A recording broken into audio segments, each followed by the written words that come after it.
Aloe Minglawa, tomorrow the upper map, and Levi Toyare to a one day, Piatakin Tangane, Atuga, Nokabado go Pialebi, can you yao? Jama Yame Silo Shade, Dinokabado, Hatamago Piarke, two Vesagapio the Lu, Dinmana town, and you go on my out Chinsirango, Piarke, two Vesagapio, Melo Yonchide, Dinima Lechamaga, Yoji Chene, Pata Jayan and Nye Popiat watching. Tomorrow Alonga, Yoji Chen, she did do the Piede. Ame, go wink and ya, Yoji Chen, she do do Piede. Hallelujah. Tomorrow ye man can yogi chenga man can yala go yala say amazing. And Mayon do yogi chendi, Mayone, dine mare yala go yala say. A chine gaune kama, tomorrow yogi chenga assembly. Dame a chine so dware a kama, tomorrow yogi chenga, mashita ro, piauque to a dade. Yogi Chenga Lily, Tisauya, Yame Keke the Lu, Piopiara, Yaman Regura Bide. Umani Netma Pio Mesoin, tomorrow the Taya Yojimu Yachines, you know. Do she much tomorrow a loaded Yanchosa Piar. Not the child who retach tomorrow, Nasa Josayar. Not to project the Almia or Loyari. Do she much more to go Josare a kama, tomorrow Josare a poma, the Taya Yojimu go tomorrow, Yalari. Yalare akama, dine lingas and chadwabi akama, the zone to kudo, Kaisa jump. Tomorrow a Mayan low light akama, Ari lingas and yata yogi canali a drama doing Babjana so ye, Pupia Tuanine. El tomorrow yogi tomorrow a tema, she a yogi jenga babilas, a nere kankane bolu ade, teaching ne bolu ade. Amen. Or tomorrow a tema, she a yogi jenga lenarco baswe, chitwane bolu ade. Mate Akanji, Sato, Anye, Tonsanetema, tomorrow,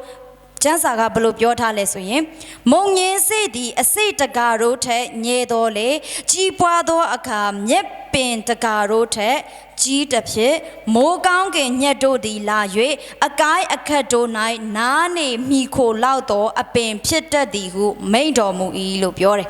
Did him much more Tuyare Yaga, Monyen Se Sura Yago Piotari. Did him a pure Monyen Se Surati, Chitra Chengo Solure. Tomorrow Yogi to tell Chensi at the Tarema, Shire Yogi Chengale, Monyen Se Kedo Dini, Chitware Yogi Chen Pievolo Ade. Yogi Chemale, Chmaruga, Nera ne Chira Shire. Yogi Chen Achire du Shire, Yogi Chen Anere du Shire. Rochmaro Yogi Chema now ten Namuna Satuyare. To go a kanji sunne and ye shinnet to say ma, Shigane to say Timachamo ba a Jayago to ya lesoye, when ye su Jesu gomio a jango to yare, by lesoye, Pinataya, Totonchintaya, Yogi Chen, Ana Yoga Yase Doque, to go piano doque, Prophet Puche, say when ye pancha you tina doque, a mumio do badasga piona doquene, and nago popiana do quinsobi, when ye su Jesu gomio go to Triare, Ari gomio tema, Yogi Chen le para pide. Now that the coup and nene, Yoma Akanji Sane and Yetoma, tomorrow ba Jaya go to ya lesoye. Yoma kanji sene anye toma babiota soye payata kendi lu atiti ro a yongji chengo we pe do mudi ne anyi lo pyo thare ro payata ken ga di ne chmaro ayaw chin si dai go ba the pe le soye yongji chen the pe de da me me le ari yongji chen ga chmaro atwe amye dan do ma ya bu phit de ari yongji chen ga ari yongji chen ga payata ken pe de lo at de achain ma pe de yongji chen phit de win yongji chen su jesu phit de Amen. Ajo not a yogi chentakuga bales, tomorrow a tema, go right, chitwa boya at lotene, yogi champion. Tomorrow a tema, sheetene, go by yogi champion. Chimare, down so re piatanari go, shina boya at tomorrow martini, Archie yogi chen shiboya at low at the meswe. Hallelujah. Tomorrow ludai ma yogi chen or shijar. The every yogi chen at the gate low and lare a kama babile. Matrapola will get it. Bongue need that. I mean, the two yogi jenny. Not a chine gaune a kama, the two yogi jenny, tomorrow meabar. The me a chine got to get low and lare a kama, yogi jim piabo low and lare a kama, tomorrow a tema, shira yogi jenga, matrapola tabu, bongue need that. In each madima shira and you come Mario Apechene, tomorrow yogi jenga, a chene daima, dine, achibolo at it. Hallelujah. I'm yet a cheat to a young jam people at a tubelo at it. မုံညင်စေးကလေ तू ကအစိတ်ဘဝမှာပဲအမြဲတမ်းမနေဘူးဖြစ်တယ်သူ့မှာကြီးထွားမှုရှိတယ်အဲ့လိုပဲကျမတို့အထဲမှာရှိတဲ့ယုံကြည်ခြင်းကလည်းဘာလဲဆိုရင်ကြီးထွားဖို့ရန်အတွက်လိုအပ်တယ်အဲ့တော့ဒီနေ့မှာကျမကယုံကြည်ခြင်းဘယ်လိုမျိုးကြီးထွားအောင်လုပ်မလဲကျမတို့အထဲမှာရှိတဲ့ယုံကြည်ခြင်းကိုကြီးထွားအောင်ကျမတို့ဘယ်လိုမျိုးလုပ်ရမလဲကျမအချက်2ချက်နဲ့ပြောပြသွားချင်တယ်နံပါတ်1အချက်အနေနဲ့ကဘာလဲဆိုရင်ဖျားစကားကြားခြင်းဖျားစကားကြားဖို့လိုတယ်မိတ်ဆွေလောကသတင်းတွေကိုပဲကျမတို့နားထောင်ပြီးမှယုံကြည်ခြင်းမတက်လာဘူးဖြစ်တယ်ယုံကြည်ခြင်းတက်လာဖို့ရန်အတွက်ယုံကြည်ခြင်းအားကြီးလာဖို့ရန်အတွက်ကျမတို့ဘာလုပ်ရမလဲဖျားစကားကိုနားထောင်ရမယ်ဖျားစကားကိုကြားဖို့လိုအပ်တယ်အဲ့တော့ဖျားစကားကြားတဲ့နေရာကိုကျမတို့ကသွားဖို့လိုအပ်တယ်အာမင်ဟာလေလုယာဖျားစကားကြားတဲ့နေရာကိုသွားမှပဲဖျားစကားကိုကျမတို့ကြားနိုင်တာဖြစ်တယ်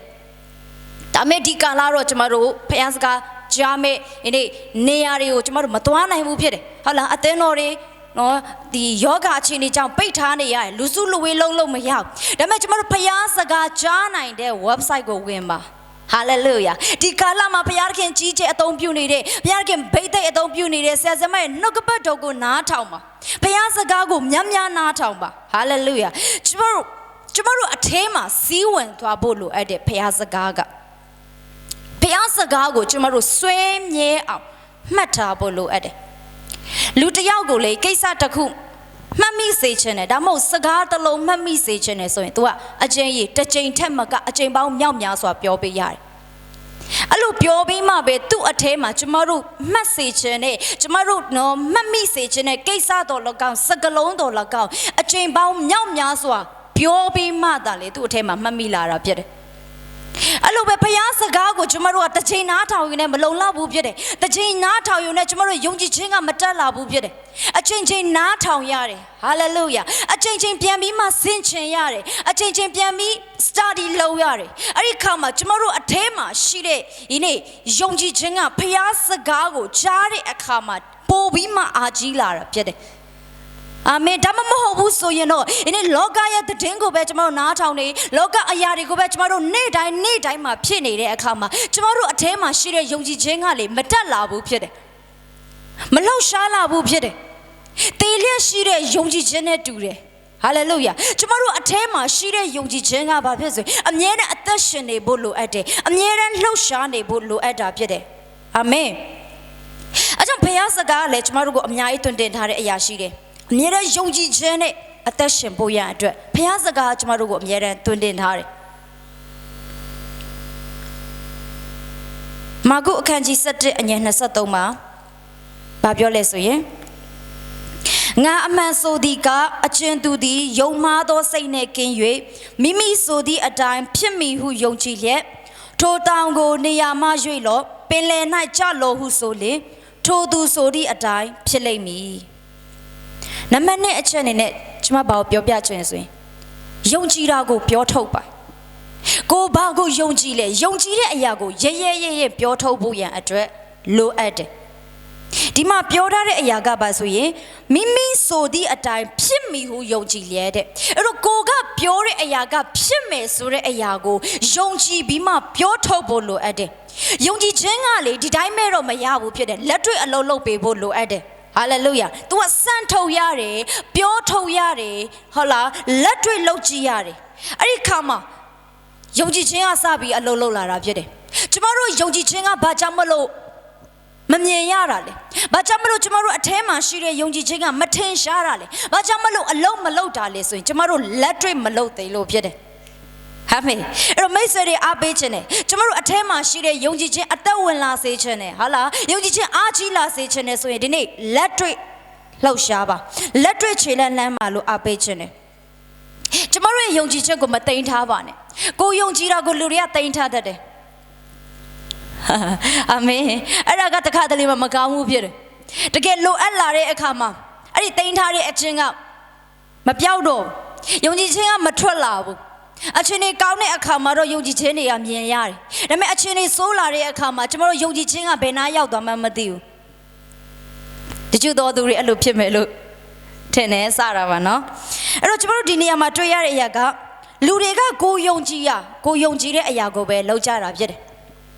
ဘသူကမှကျမတို့ကိုအသင်မတိုက်တွန်းပါဘူးဒီအရာကိုကျမတို့ဒီစီးပွားရေးကိုငါလုပ်မယ်ဆိုအောင်မြင်မယ်အဲ့ဒီယုံကြည်ခြင်းနဲ့လုပ်တဲ့အခါမှာတချို့သူတွေအောင်မြင်တယ်လောကရဲ့အရာကိုတော့မှကျမတို့ယုံကြည်ခြင်းနဲ့ခြေလန်းလန်းရဲသေးတာပဲမိတ်ဆွေဘုရားနိုင်ငံတော်ထဲမှာဒီနေ့ယုံကြည်ခြင်းနဲ့ခြေလန်းလန်းဖို့ရအတွက်ကျမတို့တို့မခက်ခဲဘူးဖြစ်တယ်မိတ်ဆွေခြေလန်းလန်းကြည့်ပါဟာလေလုယာစမ်းထုတ်ကြည့်ပါစပြီးလှုပ်ကြည့်ပါလို့ကျမအထူးပဲအားပေးခြင်းတယ်ကျမခေါင်းဆောင်တွေကဧဝံဂေလိဟောဖို့ရအတွက်တော်လောကောင်ဧဝံဂေလိပွဲတွေနော်ဥဆောင်ဖို့ရအတွက်တော်လောကောင်စီစဉ်ဖို့ရအတွက်တော်လောကောင်ပြောလာတဲ့အခါမှာကျမဖက်ကနေကြည့်မယ်ဆိုရင်အရင်ပဲခက်ခဲတယ်ကျမအတွက်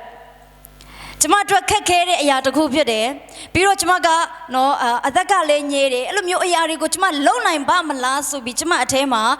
နော်စဉ်းစားတယ်အများကြီးပဲငွေရေးချေရောအစင်ပြေပါမလားနော်ဧဝံဂေလိပွဲအတွက်လူတွေဖိတ်ရင်လာပါမလားစီစဉ်တာတွေအစင်ပြေပါမလားလူတွေပြောင်းလဲပါမလားငါဟောရင်လူတွေပြောင်းလဲပါမလားကျမအထဲမှာယုံကြည်မှုမရှိဘူးဖြစ်တယ်တနေ့မှာကျမတို့အဖွဲ့တွေအားလုံးကိုကျမတို့ဆရာကဥဆောင်ပြီးမှမလေးရှားရဲ့နီလိုက်ဆိုတဲ့နေမြေတစ်ခုကိုကျမတို့ဧဝံဂေလိဟောဖို့ရန်အတွက်သွားခဲ့ကြတယ်အဲ့ဒါကဒီဇင်ဘာကာလဖြစ်တယ်အဲ့မှာကျမတို့ကရုတ်တရက်ဆရာကျမကိုပြောလာတဲ့အရာကဧဝံဂေလိဟောရမယ်တဲ့အဲ့နေရာမှာတဲ့အဲ့လိုပြောလာတဲ့အခါမှာချက်ချင်းပဲကျမရဲ့ခြေထောက်တွေလက်တွေအားလုံးကတုန်သွားတယ်လမ်းတော့မရှောင်နိုင်တော့လမ်းတော့မရှောင်နိုင်ခြင်းတလို့ဖြစ်လာတယ်။ဘာလို့ကျမအထဲမှာကြောက်ရွံ့မှုရှိတယ်။ကျမအထဲမှာယုံကြည်မှုမရှိဘူး။ကျမမဟောနိုင်ဘူးလို့ကျမကိုယ့်ကိုယ်အဲ့လိုပဲယုံကြည်တယ်။ပိုဆိုးတာကကျမရဲ့ခေါင်းဆောင်ရှိမှကျမဟောရမှာဖြစ်တဲ့အတွက်ယုံကြည်မှုကပိုလို့တော့မရှိဘူးဖြစ်တယ်။ရှိတဲ့ယုံကြည်ခြင်းတောင်မှပျောက်သွားတယ်။အလောက်ထိတောင်မှဧဝံဂေလိဟောဖို့ရန်အတွက်ကြောက်ခဲ့တယ်။အလောက်ထိတောင်မှယုံကြည်ခြင်းမရှိဘူးကျမအထဲမှာဒါလွန်ခဲ့တဲ့နှစ်တွေတုန်းကဖြစ်တယ်ဒါမဲ့လေကျမအဲ့ဒီညမှာယုံကြည်ခြင်းနဲ့ဟောခဲ့တယ်တတိရှိဟောခဲ့တယ်ရဲရင်ချင်းနဲ့ဟောခဲ့တယ်လူတွေပြောင်းလဲတယ်အဲ့ဒါကျမပထမအဆုံးဧဝံဂေလိဟောခဲ့ခြင်းဖြစ်တယ်လူတွေပြောင်းလဲတဲ့အခါကိုမြင်တဲ့အခါမှာကျမအထဲမှာအယံပဲပီတိဖြစ်မိတယ်ကျမယုံကြည်ခြင်းနဲ့စပြီးခြေလန်းတဲ့အခါမှာအခုဆိုရင်ဒီနေ့ဧဝံဂေလိဟောဖို့ရအတွက်တော်၎င်းနမိတ်လက္ခဏာလုပ်ဖို့ရအတွက်တော်၎င်းprophet ပြုဖို့ရအတွက်တော်၎င်းအနာယောဂဆုတောင်းပေးခြင်းတော်၎င်းအဲ့ဒီကျမမကြောက်ရွံ့မှုဖြစ်တယ်ဟာလေလုယာယုံကြည်ခြင်းနဲ့ကျမလုပ်ရဲတယ်ယုံကြည်ခြင်းနဲ့ကျမခြေလန်းရဲတယ်ဖြစ်လာမှာကိုမဖြစ်လာဘူးဆိုတဲ့အရာပေါ်မှာကျမမစိုးရိမ်ဘူးဖြစ်တယ်ယုံကြည်ခြင်းနဲ့ရလာတယ်ဟာလေလုယာ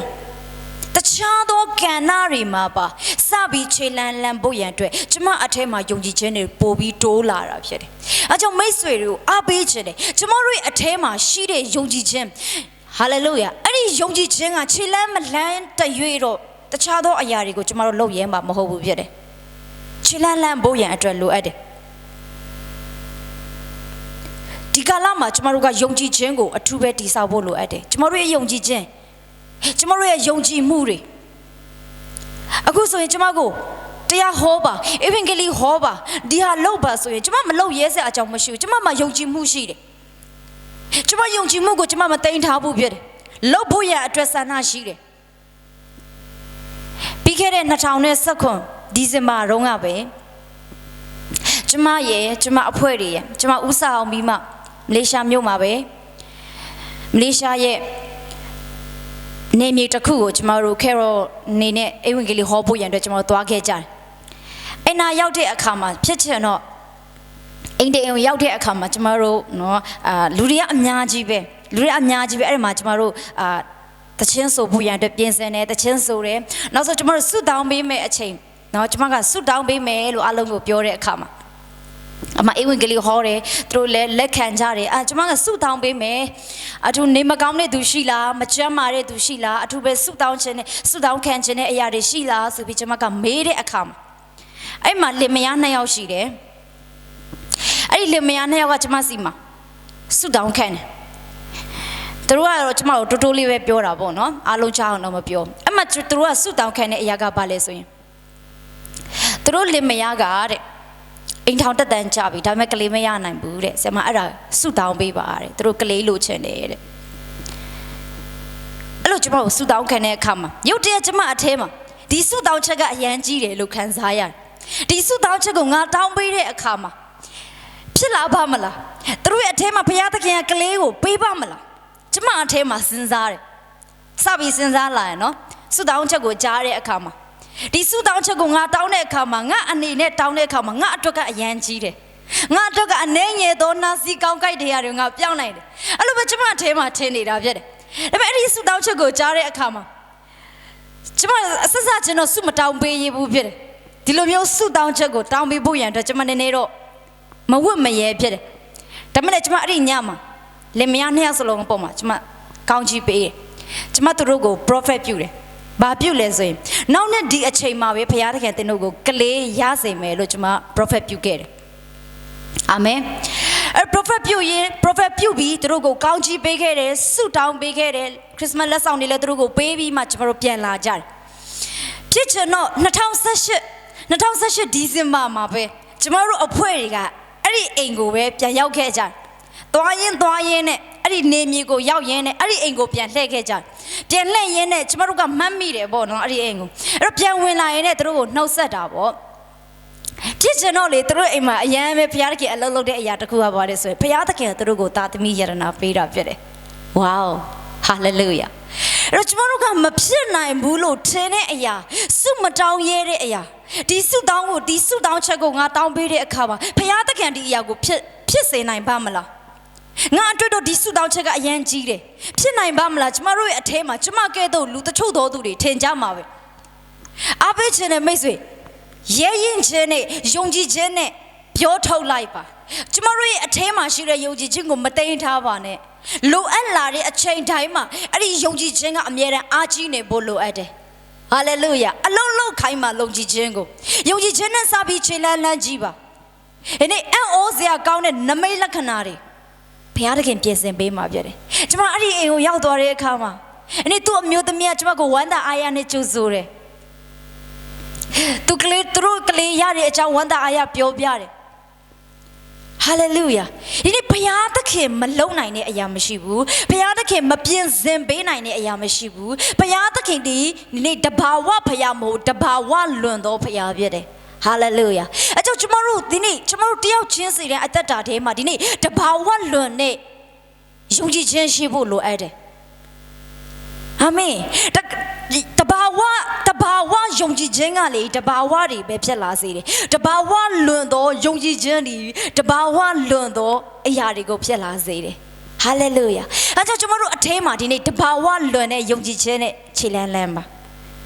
ယုံကြည်ခြင်းနဲ့လက်တွေ့စလုပ်ပါစီးပွားရေးပဲဖြစ်ဖြစ်အခုကဆို online marketing အများများတယ်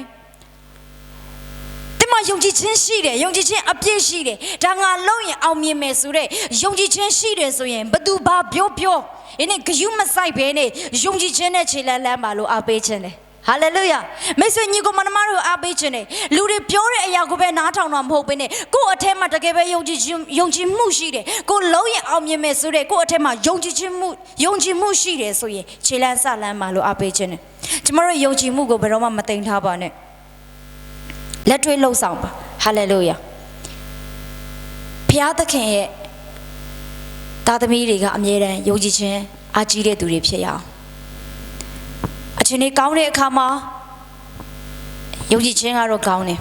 တကယ်လိုအပ်လာတဲ့အခါမှာအဲ့ဒီယုံကြည်ခြင်းတွေကအလုံးမလုံးတော့အဲ့လိုမျိုးမဖြစ်ရအောင်ကျွန်တော်တို့အရောက်ချင်းစီတိုင်းယုံကြည်ခြင်းအားကြီးတဲ့သူဖြစ်ရအောင်တဘာဝလွန်သောယုံကြည်ခြင်းနဲ့ခြေလန်းလန်းသောသူဖြစ်ရအောင်ဟာလေလုယာကျမဘဝမှာလေကျမယုံကြည်ခြင်းနဲ့ခြေလန်းလန်းခဲ့တဲ့အရာတွေအများကြီးရှိတယ်အခုနတသက်ခံတယ်လို့အဲ့ဒီညမှာကျမအိမ်ဝင်ကလေးဟောခဲ့တယ်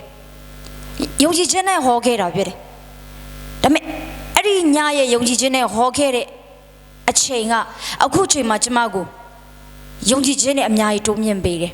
တခြားသောကဏ္ဍတွေမှာပါလှုပ်လာဖို့ရအတွက်ယုံကြည်ခြင်းနဲ့ပြန်ပြီးမြင့်တင်ပေးတယ်ကျ ကျမ prophet ပြုခဲ့တဲ့ယုံကြည်ခြင်းနဲ့ဖြစ်လာပါမလားဆိုတဲ့စိုးရိမ်စိတ်ကိုခဏထားခဲ့လိုက်တယ်ဘုရားသခင်လှုပ်ပေးနိုင်ပါမလားဆိုတဲ့တန်တရားစိတ်တွေကိုခဏဘေးဖယ်ထားလိုက်တယ်ကျမယုံကြည်ခြင်းနဲ့စပြီး prophet ပြုလိုက်တယ် prophet ပြုတဲ့အခါမှာဘုရားသခင်ကကျမ prophet ပြုချက်အပေါ်မှာအလုံးလုံးပေးတယ်အာမင်ဘာဖြစ်လို့လဲဘုရားသခင်ကျမတို့ကိုကောင်းချီးပေးထားတာဖြစ်တယ်ဟာလေလုယာဒီနေ့ကျမတို့တယောက်ချင်းစီတိုင်းလေဒီနေ့ယုံကြည်ခြင်းနဲ့ခြေလှမ်းလှမ်းရအောင်ကိုယ့်အထဲမှာရှိတဲ့ယုံကြည်ခြင်းကိုဒီနေ့အသက်ဝင်လှုပ်ရှားစေအောင်တဘာဝလွန်သောယုံကြည်ခြင်းနဲ့ခြေလှမ်းလှမ်းပါလို့အယောက်ချင်းစိတ်ကိုအပေးခြင်းနဲ့ဒီနှုတ်ကပတ်တော်နှုတ်နားထောင်တဲ့ညီကောင်မအယောက်ချင်းစီတိုင်းယုံကြည်ခြင်းနဲ့ခြေလှမ်းလှမ်းတော်သူဖြစ်ရအောင်ယုံကြည်ခြင်းနဲ့ခြေလှမ်းလှမ်းတော်သူဖြစ်ပါစေလို့ကျွန်မအထူးပဲဆုတောင်းပေးပါတယ်အယောက်ချင်းစီတိုင်းကိုဘုရားသခင်အထူးပဲကောင်းချီးပေးပါစေ